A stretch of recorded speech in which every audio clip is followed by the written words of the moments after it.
Welcome to a new series. This will be called Gateway to the Holocaust.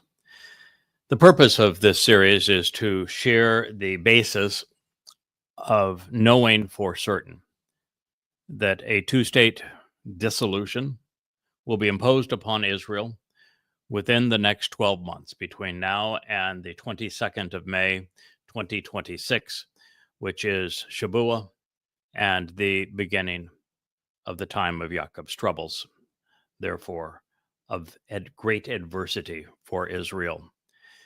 That at that time, we can be certain that Israel will be thinned at the waist, and that the United States will be the primary culprit causing this to happen, and that the result will be the deaths of millions of Jews and billions of people worldwide. This is a replay of what Neville Chamberlain did with Czechoslovakia to appease Adolf Hitler, and the consequence is going to be World War III. This time, Neville Chamberlain is Donald Trump. Czechoslovakia is Israel.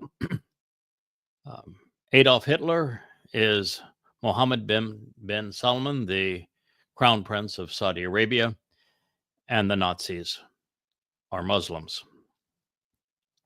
And so I want to share with you how I came to know what is going to transpire and why I have been so emphatic since Donald Trump won the last election that he was the next Neville Chamberlain, that he is the one who will undercut and betray Israel. And up to this point, even without the prophecy, every sign points in this direction, that Donald Trump has received $16 billion in bribes to do this very thing, and that he is going to abandon Israel when the call is from the rest of the world and by Saudi Arabia to establish a so-called Palestinian state. And as I begin this, I want you to know that not only does Wookiee agree here, and Wookiee, who was named after Chewbacca because he has a little bit of the Chewbacca attitude and appearance, wants to be known in this series as Koleb. Koleb means all heart. It is the name of the of the individual who was one of only two, along with Yahusha, which means Yahweh liberates and delivers, who was not afraid to Yahweh's words to where they lead, and when investigating the promised land, said, if Yahweh was for us, who can be against us? And so this is Junior Koleb right here. So I want you to know how I came to know that the two-state solution will be imposed, and how I came to know exactly when this was going to happen, and indeed who was going to perpetrate it. This reads, a prophetic pronouncement, a masa, a prophecy designed to encourage partiality by discriminating, a timely declaration regarding a future burden or hardship being removed and lifted away, such that it is carried out by Damascus, obviously the capital of Syria, the predicted epicenter of World War III. It is a word that is derived from Dama, a weeping sore, Dima, tears of sorrow, Domen, corpses covered in dung, and Damam, to grow dumb and be silenced. Every time that I see Damascus now, and we'll interrupt this just for the moment, I think of the utter immorality, stupidity, the disgusting and appalling nature of Donald Trump not only agreeing to meet with al-Jawlani, a former leader in al-Qaeda, who then migrated to the Islamic State when the Islamic State was more popular among Islamic jihadists, and then part of al-Nusra, which was a ruthless Islamic terrorist organization, and now to an Islamic terrorist organization armed and equipped by Turkey for the purpose of taking Syria back to fundamentalist Islam and therefore terrorist Islam. And he not only shook hands with him and decided that he was a attractive man, a fighter, a strong man, but he agreed to fund him, to support him. Now even working with Turkey, who supplied the arms for his ability to subdue Syria. And then included him in the retrobates of the puny table. I don't know if you saw the subsequent meetings where Jelani was part of the group of Muslim despots meeting with Donald Trump to figure out how they would divvy up the world. It is particularly immoral and sad. Behold, Damascus, a capital of the most religiously ravaged and politically manipulated war zone on earth, is revolting, according to God, and it is corrupt. I would think Yahweh knows what he's talking about. Certainly that would be the conclusion any moral and rational person would derive. So Damascus is revolting, and it is corrupt, and it will be removed from among inhabited cities. Yes, there is nothing good that comes out of Damascus. Even Christianity was born in Damascus. It is a weeping sore, degenerate, unrestrained, and thus it's going to be rejected, abolished as a population center, the city being the source of anguishing asses in a town that is ultimately displeasing. This was presented in the hopeful stem, telling us that this fate will be foisted on Damascus, and as a participle, which means that Damascus will come to embody unrestrained corruption. God's pretty good with this prophecy stuff. She shall become a twisted and tangled heap of fallen buildings and rubble with great destruction. Yashayah, salvation is from Yahweh. Isaiah 17:1. Well, this is a bold and unequivocal statement because Damascus holds the distinction of being the longest continually inhabited city on earth. But soon that will not be the case. And it will be largely destroyed and depopulated. Now, in context, this prophecy is specific in time and place. It will be fulfilled on or before the 22nd of May, 2026, and the immediate period thereafter, which begins the time of Israel's troubles, and it's going to occur in and around Damascus, the capital of Syria. This is 7 years prior to Yahweh's return with the Messiah Dode.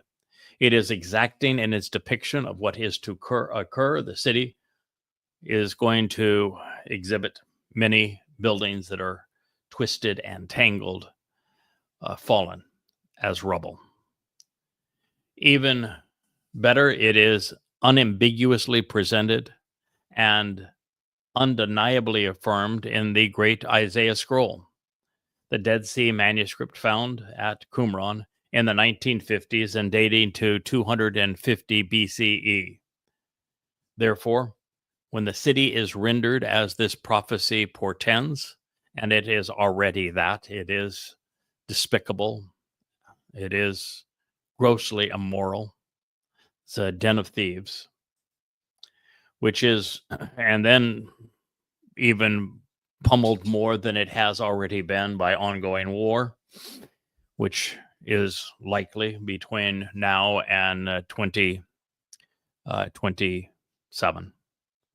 Those who are aware of it and who are rational will form the irrefutable conclusion that this event was foretold and documented by God. He alone exists outside of the confines of time and can accurately reveal our future and our past long, long ago, 2,700 years ago in this case. And he, more than anyone, values his children's safety, and he wants us to be aware of what's going to occur. Now, based upon what God is about to share, Damascus is among the fulcrums upon which the future of human history will pivot, taking a decidedly dark, deceitful, and destructive, even deadly turn. We can set our prophetic clocks to this event, and that is amazing in and of itself, because Damascus represents the worst of the human experience. It epitomizes the way of man, the way of religion. And it is the place where worlds will collide. I can think of at least 6 reasons why Damascus must fall and why its demise is symbolic of our times.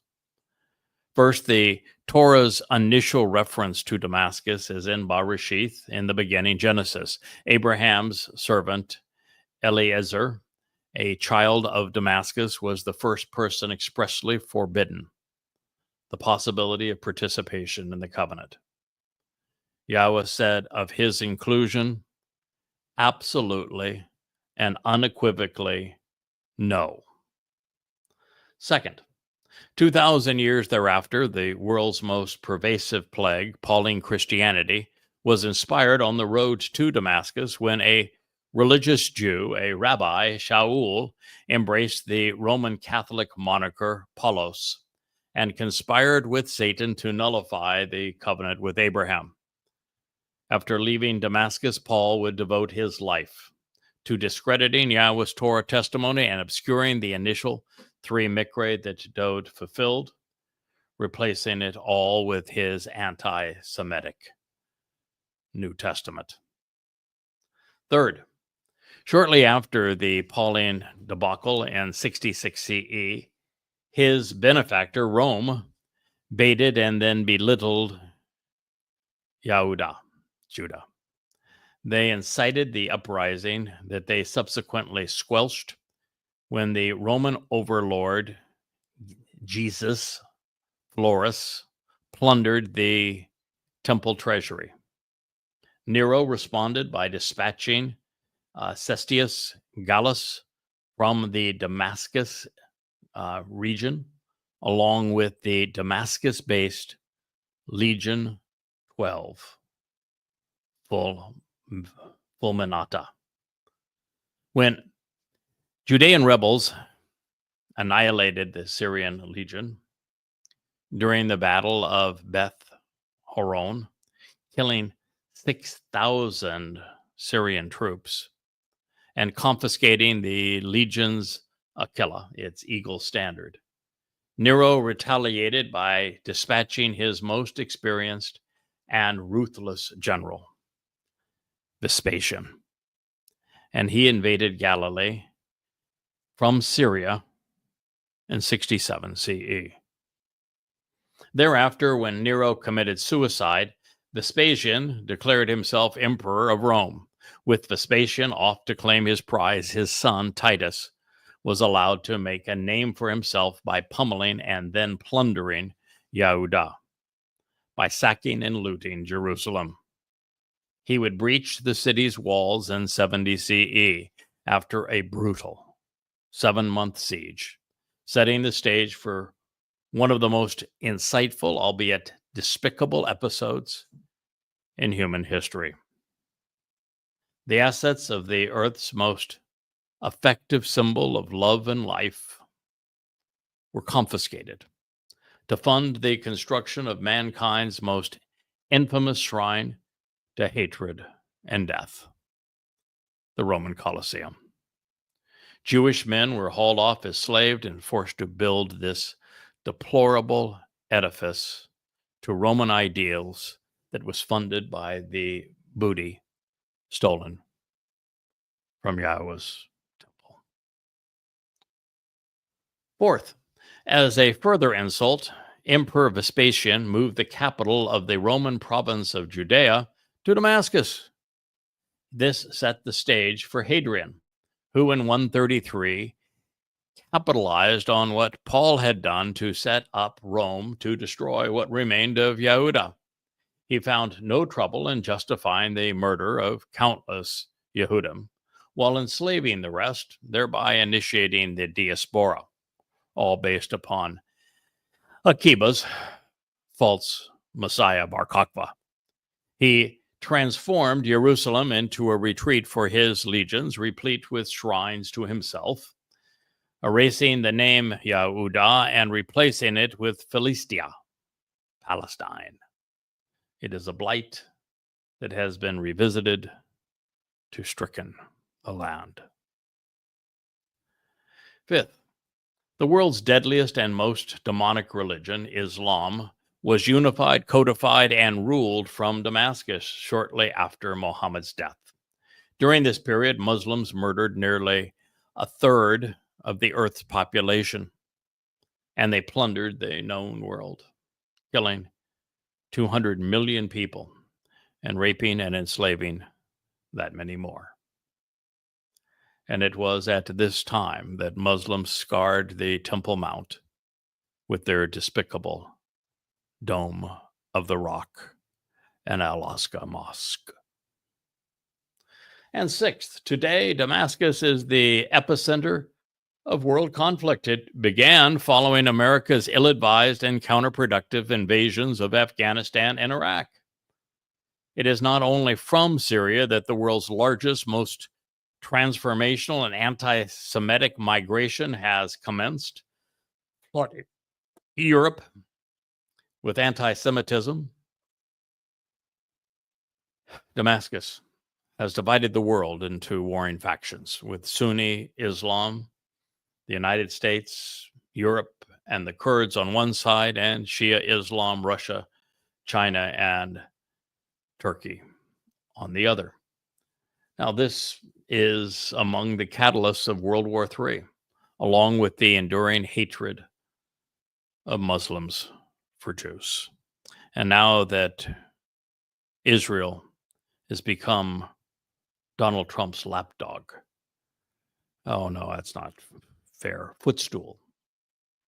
And now that with Erdogan openly claiming death to Israel in the last month, and Donald Trump calling him his buddy, his good friend, and now working with Turkey to control and influence Syria,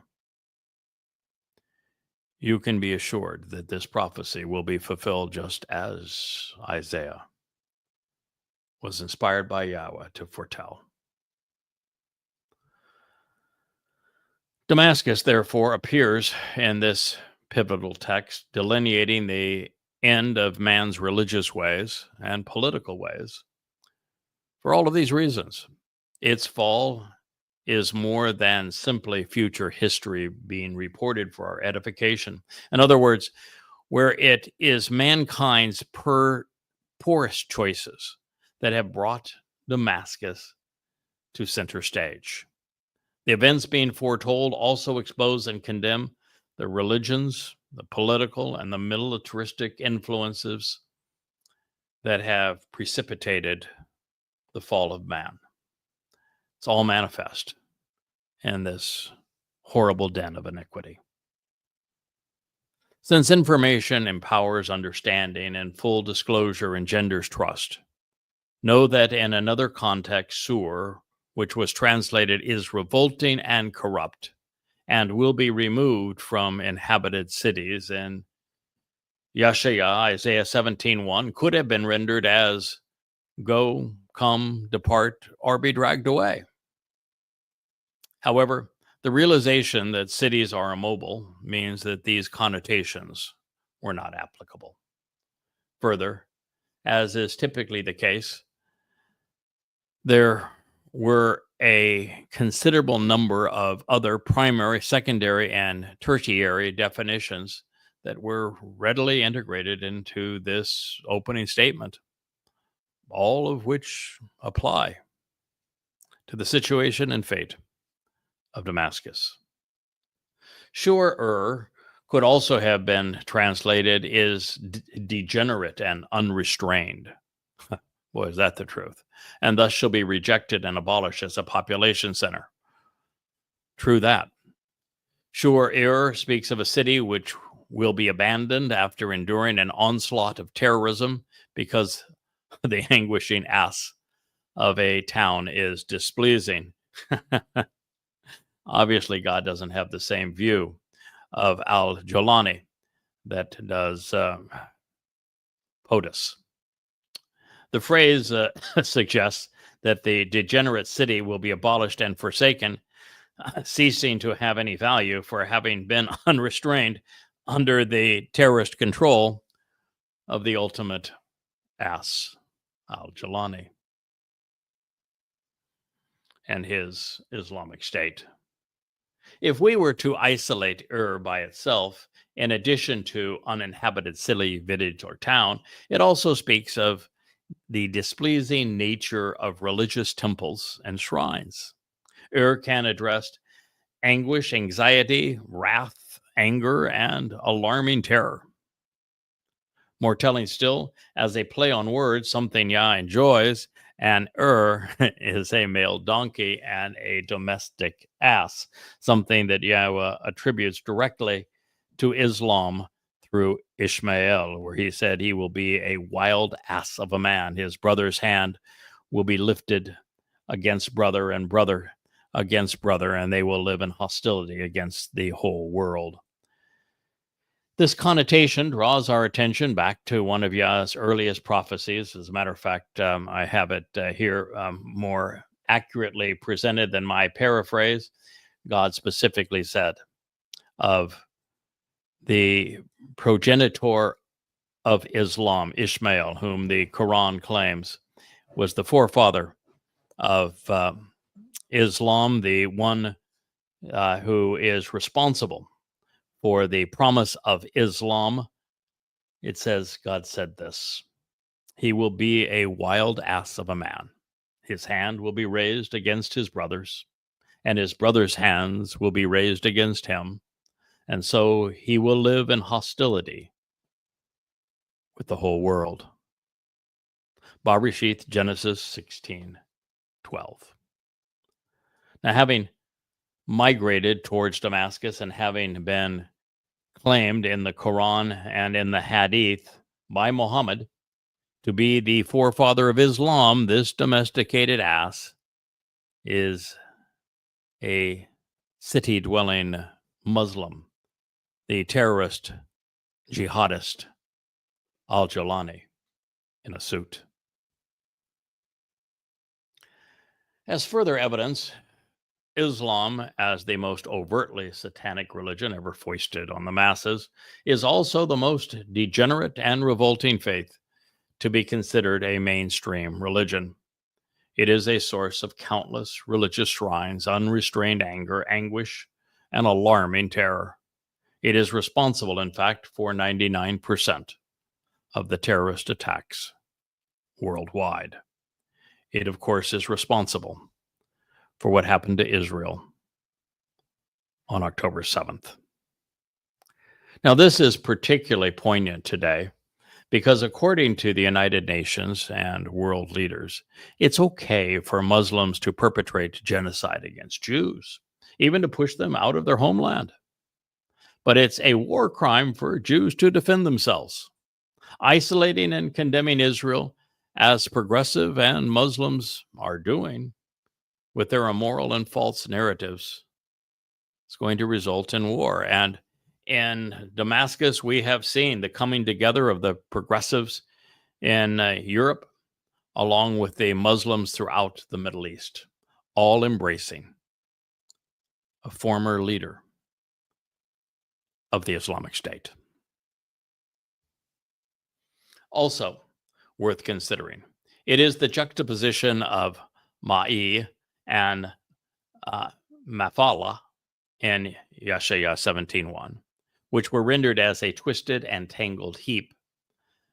Mali, that which is distorted and crooked, perverted and contorted, from awa, bent, twisted and invalid, of fallen buildings and rubble. Mafala, of destruction, which is lifeless and collapsed structures, from nafal, fallen, prostrate, and being an inferior position as a result of an untimely birth. They also describe the nature of the Quran, which is a twisted and converted perversion of the truth. Allah's book is distorted, invalid, and ruinous. And of that, I am the foremost expert, so I am not saying anything which I cannot prove. The religious signature move, of course, is prostration. Its most notable result is destruction and depopulation. As for the untimely birth aspect of Mafala, which should have been aborted, we have to look further than Ishmael.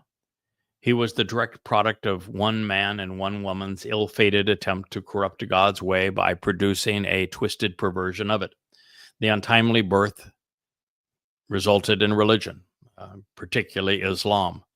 But this miscarriage is not limited to Muhammad's death cult, because in Galatians, Paul used a twisted and contorted perversion of Ishmael's birth,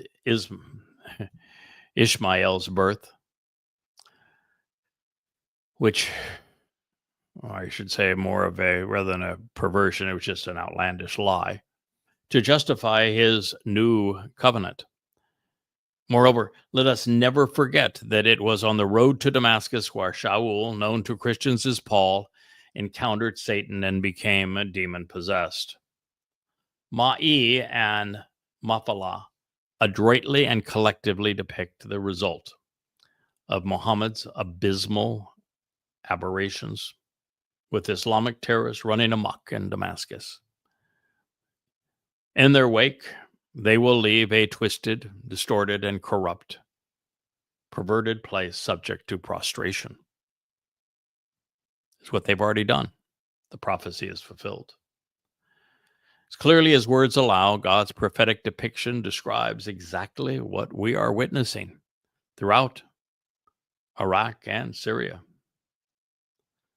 Cities like Aleppo and Homs, Fallujah and Mosul have become twisted and tangled piles of fallen and deserted buildings. In time, Damascus will reflect the same, a contorted heap of collapsed structures. Now, if you have the stomach for such things, conduct an internet search under destroyed Syrian cities. Now, if you'd like to see the ongoing fulfillment of this prophecy, consider the Jobar neighborhood of Damascus.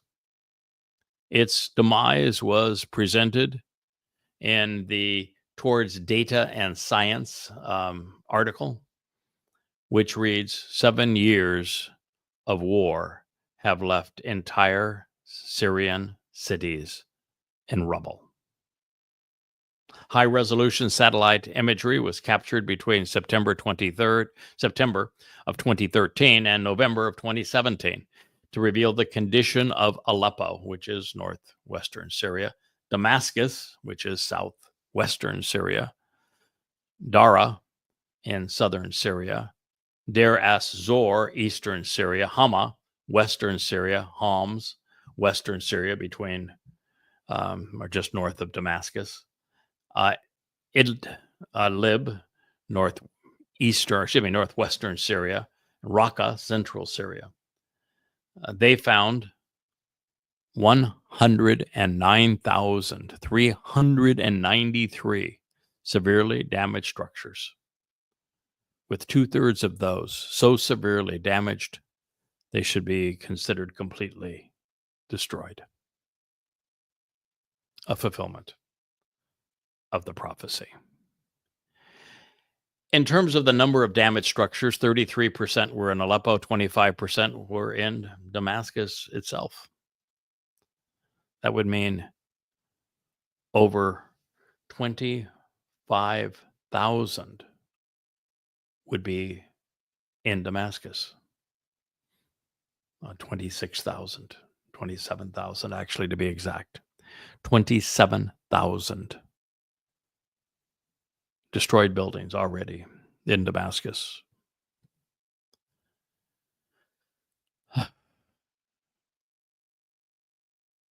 Yes. In fact, the exact math is 27,741. Buildings have been rendered a twisted heap of rubble as of 2017, with 10,673 of those having collapsed in Damascus alone. And as of last year, not a single fallen structure in Damascus has been reconstructed. Whereas in every other city damaged by war, many hundreds have been rebuilt, but not in Damascus. Inexcusably, the jihadists, who are the impetus behind this destruction, are wielding American weapons, many brought to them through Turkey. Between prostrating themselves in prayer, they are shouting, Allahu Akbar. When time permits, they enslave young boys, gang rape little girls, and murder men and women en masse. It is unconscionable. And when you recognize that the arms and funds for al-Julani to orchestrate his terrorist coup over Syria came from Turkey, a NATO member with American weapons. And then Donald Trump, speaking of Erdogan in front of Netanyahu when he was in the White House, saying, oh, yeah, we have a great relationship, really good guy. This was the day after Erdogan said, death to Israel. And now America went on record yesterday of saying they're going to work with Turkey to influence Syria.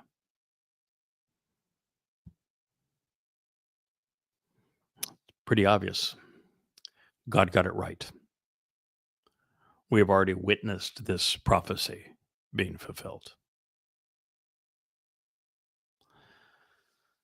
Americans, all the while, are oblivious to the consequence of their nation's failures in Afghanistan, Iraq, and Syria, causing the death of millions of souls and the forced migration of many millions more, causing the transformation of places like Europe and Canada, Australia, where progressives have embraced Muslims because of their numbers and their attitude.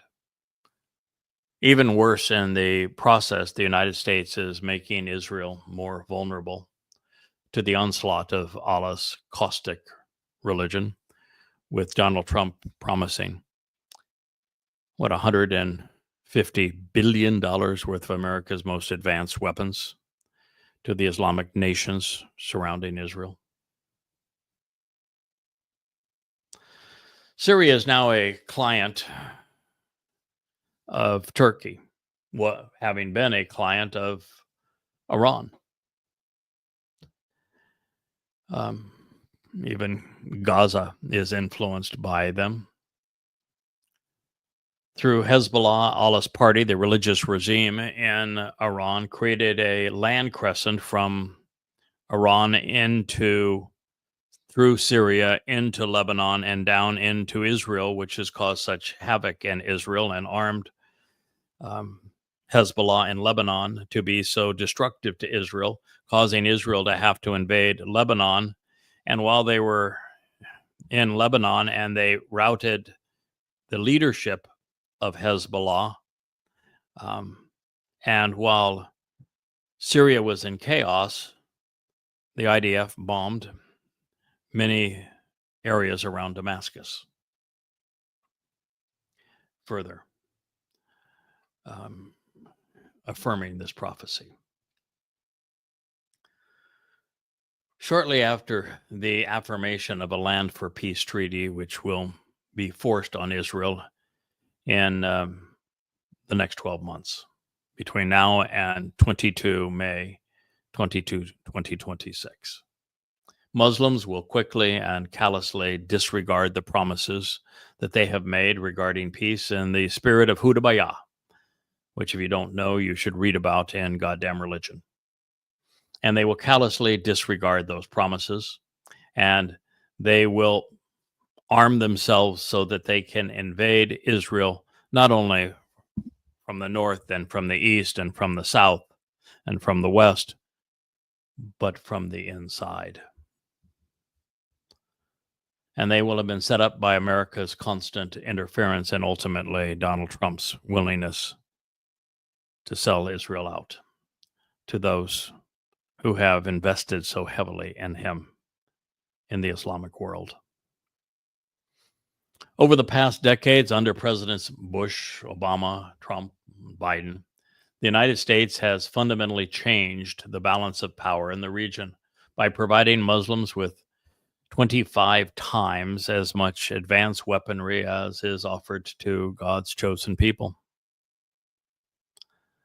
The devil's regime will be wielding the best armaments money can buy. Even Iran was released from economic sanctions by the Biden administration and then protected as it's completed its nuclear program. And in the final throes of it, Donald Trump gave them a pass and kept Israel from destroying. All of this while the Ayatollah and company scream, "Death to America, death to Israel, Allahu Akbar."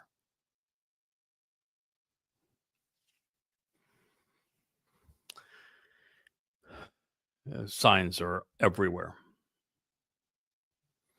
Moving on to the second statement within this remarkable prophecy, we find yet another reference to Islam. Yahweh's use of Aror, translated as Aror, the repudiated outcasts, in Yashia 17:2, could well be an allusion to Lebanon, which has been bankrupt financially and morally by Allah's party.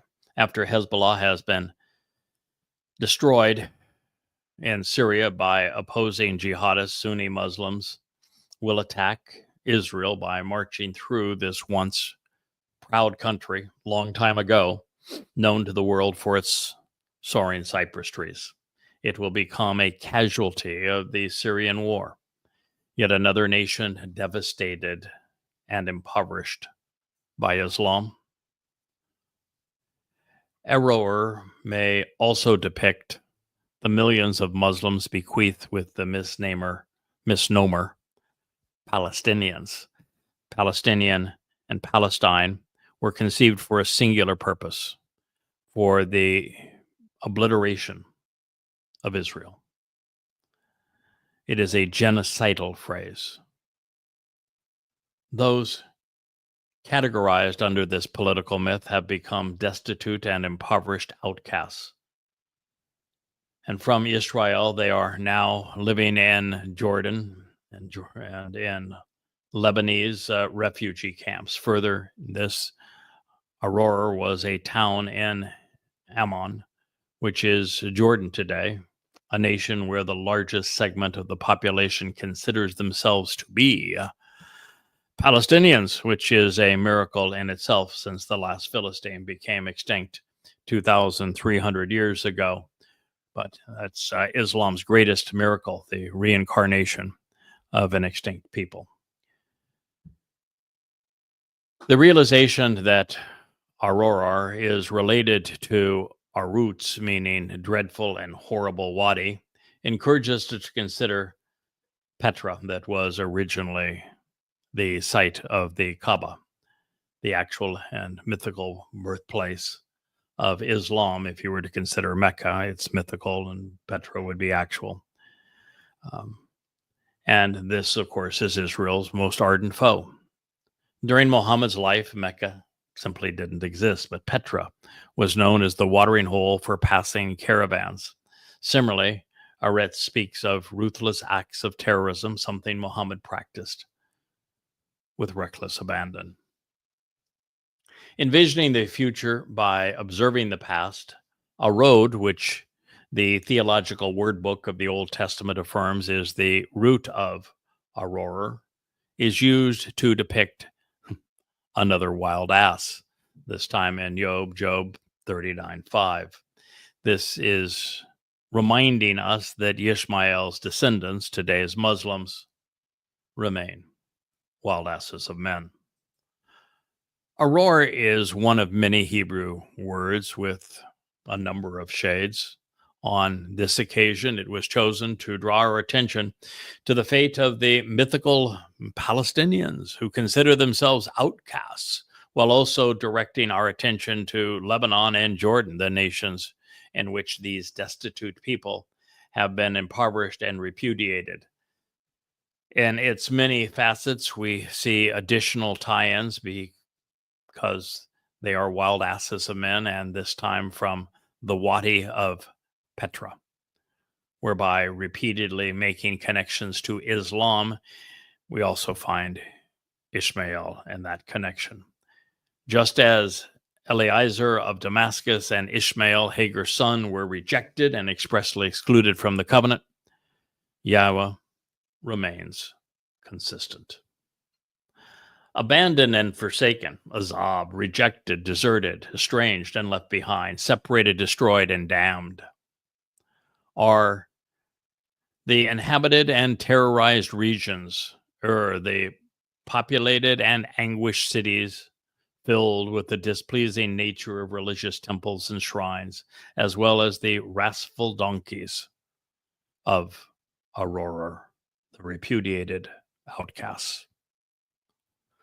The exiles, a reference to the Palestinian refugees of the Arnon Valley in Ammon, Jordan. The renounced and destitute who are laid bare, of those stripped of all pretense. Won't that be a pleasant change? Of the impoverished and vulnerable, of those without resources who are wild asses, a reference to Islam through Ishmael, from Arar, to be stripped of all pretense and laid utterly bare. For there will be Lahaya, because of this, it will exist.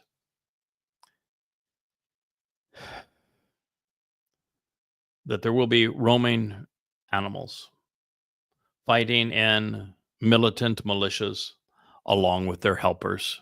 Unified jihadists gathered under their helpers. Helpers is a reference to the Muslim Ansar helpers who fought, plundered, and terrorized alongside of Muhammad, and who comprise the ranks of the Islamic terrorist organizations today.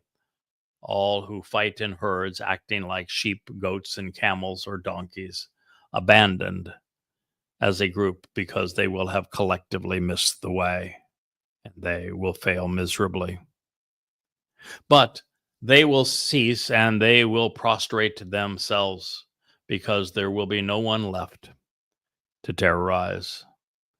I've long said that Muslims kill more Muslims than they do Jews or infidels, and the reason is that they're just mean and deadly, and there are more Muslims in their proximity than there are Jews and infidels. And when Muslims overhunted Jews, they turned on themselves. I mean, the first large war in Islam was the War of Compulsion, where all Arabs were forced into Islam.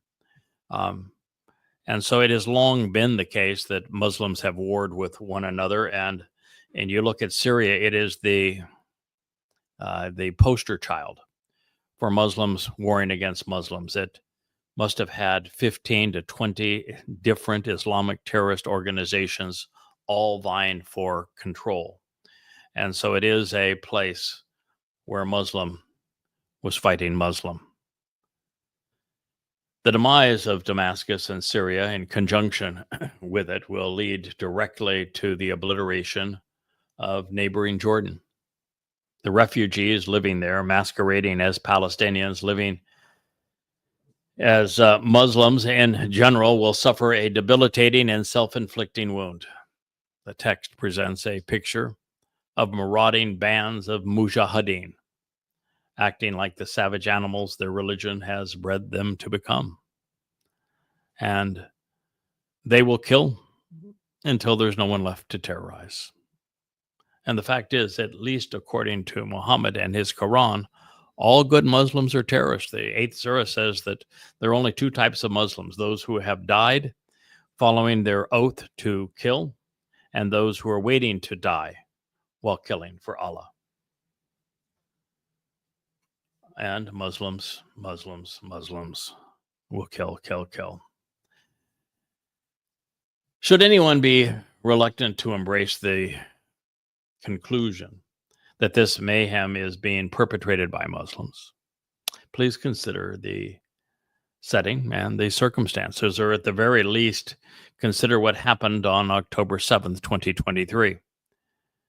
As the most overtly adversarial and deeply religious of deadly religions, with Allah molded after Satan, with their telling taunt being Allahu Akbar, Allah is greater, Muslims are universally azab, forsaken, damned, with no hope of redemption or reprieve from Yahweh.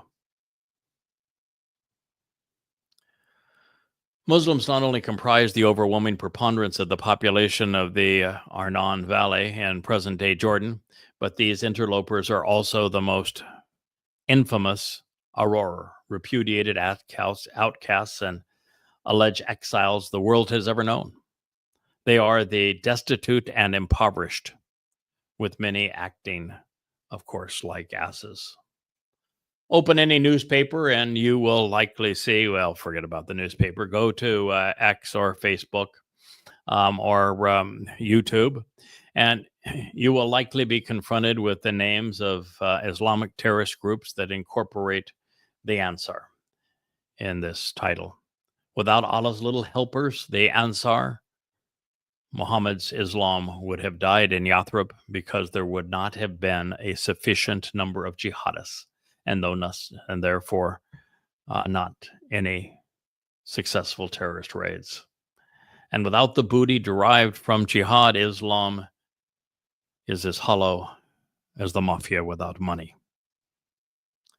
Now, while that is more than sufficient to prove this point, we must also learn that these mujahideen will do as Muslims have done throughout the long history of this horrific religion. They will bow down in the midst of their killing spree and pay tribute to their bloodthirsty God. Even more telling, they will rabats, crouch down and stretch out in prostration, the signature rite of the Islamic religion. And after, there is on charad, no one left to terrorize, they will rabats, stop, to bow down again and prostrate themselves in prayer. Further, there is a direct and irrefutable connection between Islam and terrorism, one only the most ignorant, irrational, religious, or politically correct progressive would deny. Muslims comprise 20% of the world's population, and they commit 99% of all terrorist acts, especially against Jews and in Israel. Right from the beginning, some 1,400 years ago, once the first Muslims robbed, raped, and murdered almost every Jew within reach, they turned on their fellow Muslims. And even to this day, Muslims murder 10 times more Muslims than they do infidels. By simply accepting the obvious and irrefutable reality, one reinforced throughout the 5 volumes of Goddamn Religion, we find future history unfolding before our eyes. We are being provided a prophetic look at the rise and fall of Islam while examining its nature and consequence through God's prophetic testimony. But beyond the advantage of knowing how the world will devolve over the next 9 years, by describing Islam in this way, by revealing that these religious exiles will impoverish lives in Jordan and then turn on one another using terror to obliterate the population, stopping to bow down in prayer after they annihilate their own, Yahweh has once again provided reasons for us to forgo and disdain faith. By focusing on the introductory phrase, azab, arorar, disassociate from these wild asses masquerading as exiles and as helpers, the observant may come to appreciate the strategy that I have endorsed for a long time, as long as I can remember. Muslims need to be left alone. They ought not be provoked through invasions. They should be isolated and quarantined as one would treat any deadly pandemic rather than be allowed to migrate. And they ought to be left to their own devices, to stones, swords, and impoverished explosive devices rather than be equipped with advanced weaponry or nuclear technology. We must stop apologizing for Muslims, stop protecting Islamists, stop enriching jihadists, stop arming them. We're just getting worse at it. Stop incorporating them into Western society. We're getting worse at that too. Should we isolate them instead, the preponderance of terrorism would be constrained within Islamic nations. That is the best we can do, because as this prophecy foretells, they will continue to kill, and they will kill one another. Now, if this sounds harsh, then I would ask you to consider the lives of the innocent victims that would be spared. Compassion and good judgment necessitate opposing deadly and destructive behavior, particularly when it is inspired by a religion. What we have witnessed in Afghanistan, Pakistan, Somalia, Sudan, Egypt, Lebanon, Turkey, Libya, Nigeria, Iraq, Syria, Yemen, Gaza, and under the Palestinian Authority over the past decade serves as a prelude to God's warning. There is no good side in this conflict, only various grades of depravity. Muslims have been conditioned by the Quran to kill. They kill following Muhammad's example and Allah's orders. While the Quran dictates that their preferred prey be Jews, then Christians, followed by secularists, killing peaceful Muslims is also vogue in the Quran. This fixation on killing dominates the final surahs chronologically in Islam. Muhammad and his wannabe God began terrorizing Arabs, followed by monotheistic Jews, Byzantine Christians, and finally peaceful Muslims for their breach of the Islamic faith. God continues. So the fortified city, the defensive structures, will cease to exist, coming to an end as a result of the choices of the inhabitants on account of Ephraim. Ephraim is typically used as a metaphor for a divided Israel, along with the government out of Damascus. Wow. Including the remnant of Aram, Syria. Vehement and burdensome. Similarly, fanatical and onerous. abundantly wealthy, and overtly glorified. The children of Israel will actually continue to exist, prophetically declares Yahweh, the vast array of spiritual messengers and envoys. Yashaya, deliverance is from Yahweh, Isaiah 17:3. Wow, so we are told here that the reason that much of this is going to happen in Syria will be the result of Ephraim, which is a divided Israel. And that's what we're witnessing today. Israel is a house at war with itself. You have 20 to 25% of the progressives trying to bring down the government and trying to capitulate to the Islamic terrorists that want to destroy Israel.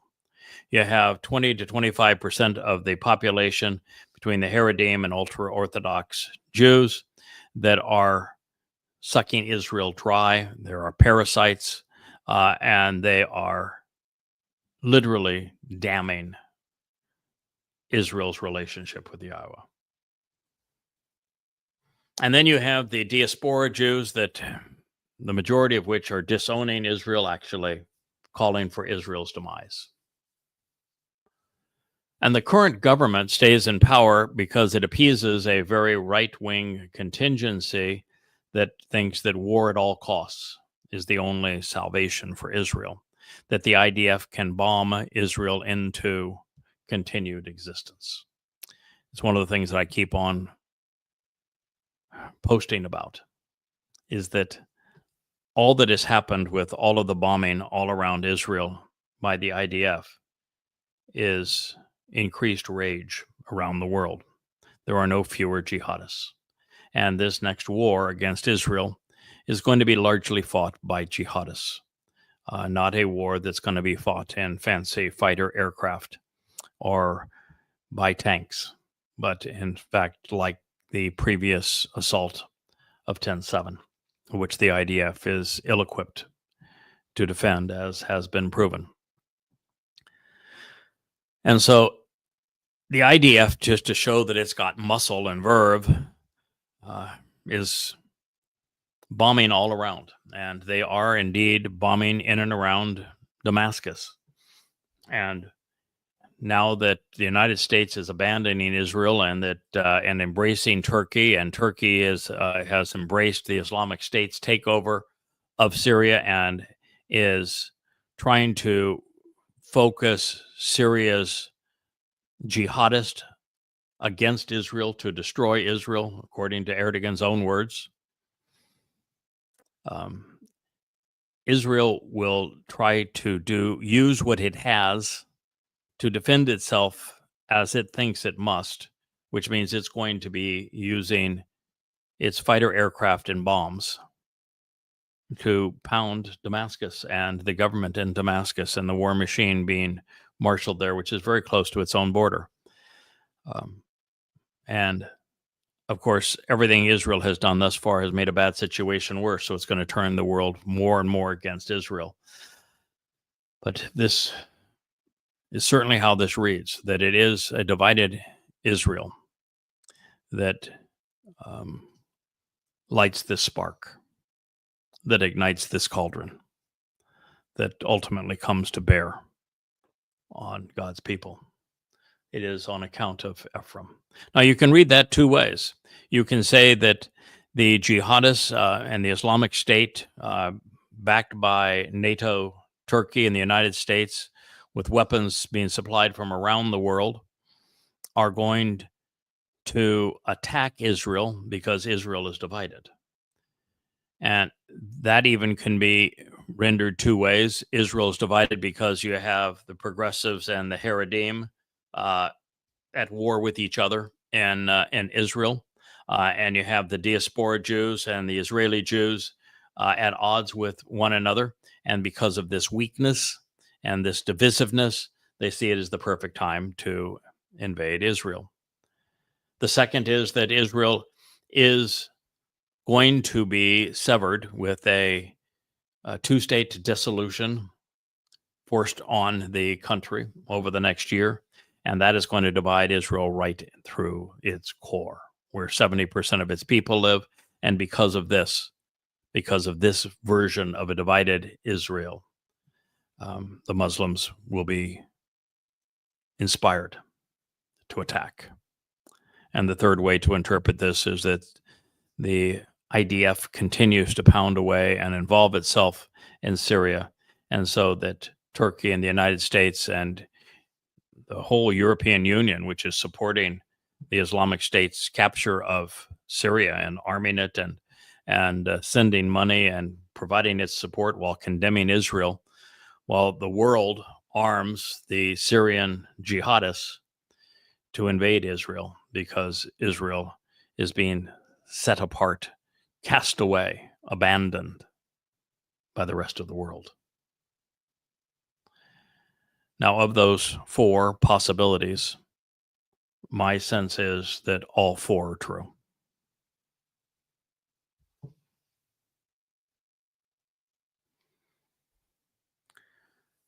And of course, as it relates to the government of Syria falling, it happened, didn't it? Prophecy has been fulfilled. And we now know that those who have taken over Syria are as vehement, fanatical, onerous as was the regime that was disposed. When it comes to prophecy, God's really good at it.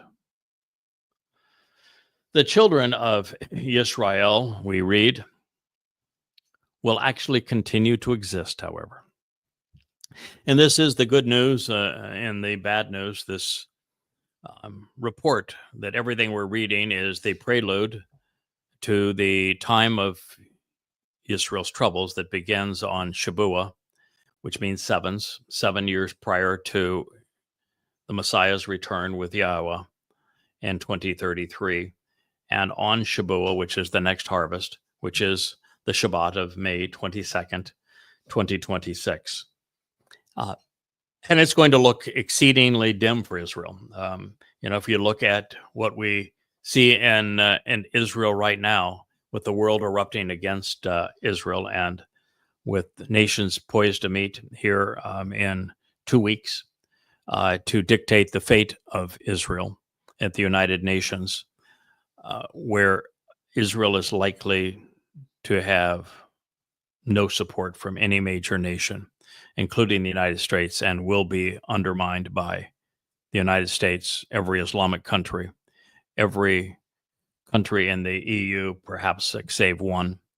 But China, Russia, the United States, the UK, Spain, France, Canada, all are going to betray God's people. And it's going to look like there's no hope. And then Muslims are going to invade in greater force than ever before, at least 100 times and perhaps 1,000 times 10-7. And it's going to be extremely difficult for Israel, even this perception of survival, but God is clear. Israel will survive. There will be a remnant.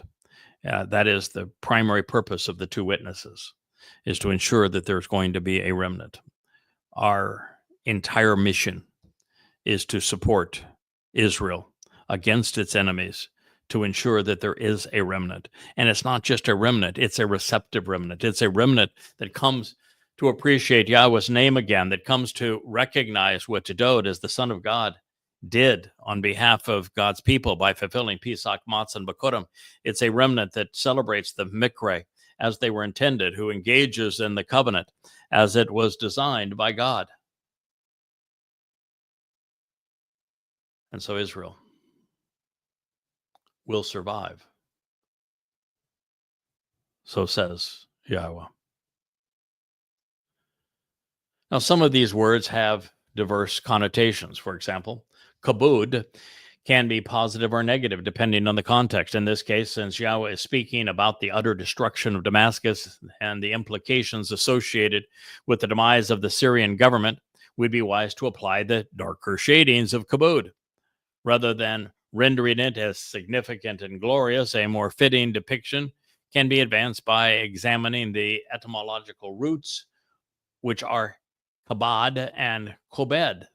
They suggest that the Islamic nations surrounding Israel will cease to exist upon the Messiah's return, because Muslims are, well, vehement in their rage, onerous and burdensome in their abuse, hard-headed and glorious in their own thinking, but ignorant and dim-witted at all the same, and particularly their beliefs, which are foolish, and thus they must be considered as enraged and troublesome, which is an apt depiction of Allahu Akbar screaming Islamic jihadists, particularly those that film themselves on their GoPros as they infested Israel, raping, torturing, plundering, abducting, and killing. Those who have been indoctrinated by Muhammad's religion and who seek the destruction of Israel will be destroyed so that Israel might endure. As the author of these 5 books called Goddamn Religion and over 4,000 pages and in support of evidence and reason marshaled against the Islamic texts, I can attest that Islam is the most destructive, deadly, and demonic religion ever conceived.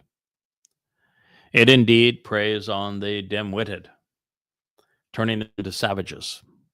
While being stupid is not a crime, far too many Muslims are sadistic, sexually abusive, and ruthless, following Muhammad's example.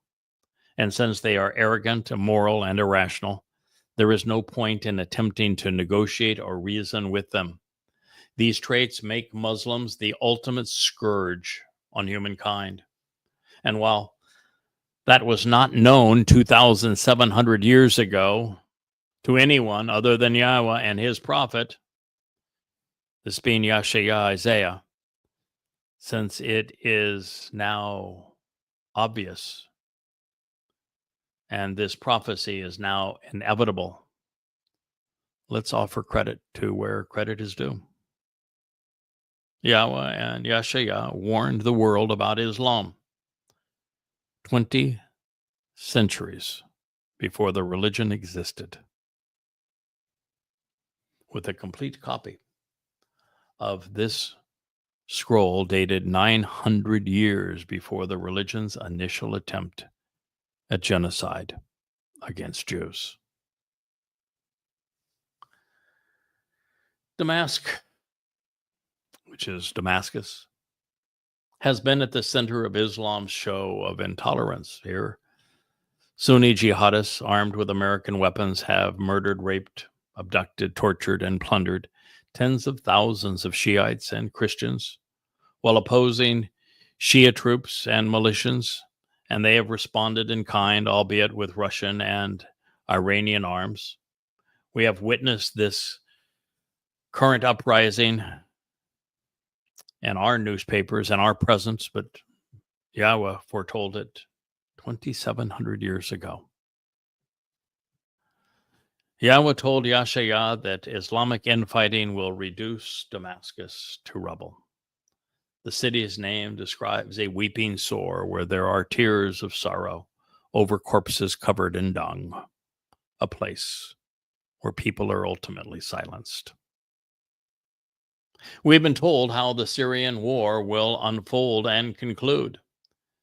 And we already know that the cost in human lives will be horrific, commiserate with the consequence of spreading this plague worldwide, with the unprecedented migration of Muslims out of Syria, Iraq, Afghanistan, Libya, Somalia, Sudan, and Lebanon into Europe and to the Americas. The legacy cost of America's ill-fated invasion into Iraq continues to be incalculable and unconscionable. With an eye to history, we should recognize and be cognizant of the fact that Damascus served as the capital of the most enduring, imposing, and violent Islamic Caliphate. While they plundered, the known world, killing, raping, torturing, enslaving 200 million people, a third of the Earth's population at the time.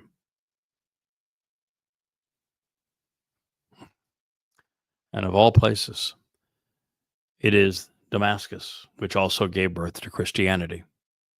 It was in Damascus that Paul was inspired to slander Yahweh and renounce his Torah after having been blinded and crippled by Satan on his way into town. In this light, Darban, as a prod and goad, serves as an indictment of Paul's credibility because he co-opted the term from Dionysus and from Bacchus in an attempt to establish his credibility with Greeks and Romans by pretending that his wannabe God told him it's difficult to kick against the goad, a line from Dionysus. Even in the words which comprise Damascus, they're telling, depicting the city as Dama, a weeping sore where Dima, tears of sorrow, are shed because Domen corpses are covered with dung. As the voices of the victims, Daman, are silenced. These connotations address the very conditions we have witnessed in Syria and are continuing to witness as Jolani's thugs murder Alawites and Christians. And soon they will turn on the Druze, the Kurds, and then on the Jews. What we're witnessing is Daron, contemptible and abhorrent, and it is Islam. Ephraim, of course, addresses a divided Israel. The region was initially estranged because they forgot the covenant, favoring the kind of international military alliances that have been so historically devastating for Israel and for the world. The northern kingdom was destroyed by Assyria within a generation of its formation. Now, as the clock ticks towards the mid to late 2020s, it is Assyria's turn to suffer. Iran will ultimately lose the war. It has had its proxies fight thus far. While their demise will spare Ephraim from total obliteration, the region of Israel, once known as the Northern Kingdom, will suffer serious blows at the hands of the jihadists who will attack Israel after ransacking Syria. And this is to suggest that the IDF will bomb Damascus back into the Stone Age, hoping they can prolong Israel's survival. However, since Yahweh has promised to reconcile his relationship with Israel by 2033, Ephraim will be reunited with Yehudah. This will make Yisrael equivalent to Jacob once again, especially when seen from the perspective of the covenant family. Unfortunately, most Israelites will not survive to enjoy this day. Within the next 8.5 years, a remnant of the 10 tribes of Israel, comprising particularly Ephraim, which were once scattered in Assyria, today's Iran, Iraq, and Syria, will end their rebellion with Yahweh. The long divorce will be over that was proclaimed in Hosea, at least for a responsive few within the ethnic Israelite population. A day of reconciliation, Yom Kippurim, in year 6000 Yah looms, and it is imminent. October 2nd, sunset in Jerusalem, 2033. In Yeshaya 17:3, Amon, Haram, could have been translated as narrowly as Syria, so long as we are cognizant that it once covered a much larger area. And the name means more to the Islamic combatants fighting there than any current national border. After all, the capital of the Islamic world. After Sunnis bludgeoned the Shia Muslims into submission in the 8th century was Damascus, and their Sham, Syria, composed the entire region, including today's Syria, Lebanon, Israel, Jordan, Iran, and Iraq. It was from Damascus that the Islamic Caliphate ruled, swords raised over much of the world, from Spain and Morocco to Persia and India, and everything in between. The very Sunni jihadists bludgeoning Syria as the Islamic State, IS, sometimes called ISIS, but always the Islamic State in Iraq and Syria, what its name means, are committed to the same result. Their intent is for the world to surrender to Allah, beginning in Israel.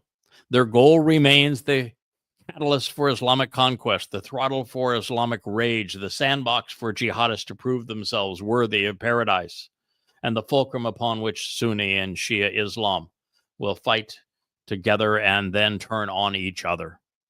This is the fuse of the next world war, with alliances divided between the belligerents. Every Muslim within Greater Assyria will suffer, and deservedly so, because they are, to one degree or another, fanatical and onerous, ignorant and enraged. And they will die while extinguishing the lives of others in true Islamic fashion, consistent with the 8th Surah. And as a result, Israel will live. Well, that and more. It is ironic that Islamic fixation on dying, killing everyone in the name of their God, will actually serve to spare Israel. As walking bombs with human shields, jihadists will kill more Muslims than Jews. It is what we have witnessed in Gaza. Now, before we press on, let's clear up a potential misconception. Some may assume that Yahweh is encouraging these religious zealots to harm themselves for the sake of his children, but that is not the case. At this point, with Muslims killing Muslims, Yahweh is simply reporting what he has witnessed in our future. That is not to say that God will not intervene. He will, but only when the survival of Israel is at stake, only when a remnant of Israel returns to him will he return to them. But in the meantime, the IDF will do its best to protect Israel, and that may mean leveling much of Damascus, and so they will. Now, realizing that Yahweh uses prophecy to prove that he exists and that he inspired this testimony, we have been given a remarkable affirmation. And this is just the introduction to one of the most revealing, maybe the single most revealing prophecies of our time. This prophetic portrayal specifically states that the government of Damascus, including the remnant of Syria, will fall. Now, that is precisely what's happened. I think this is a good place for us to pause. We will pick up this story because it's about to get exceedingly specific relative to the imposition of the two-state solution on Israel, which is the Islamic version of the final solution, because Muslims do not want two states. They want Islam to rule the world. And the temporary imposition of a state of Islamic terrorism makes that far more easily achieved.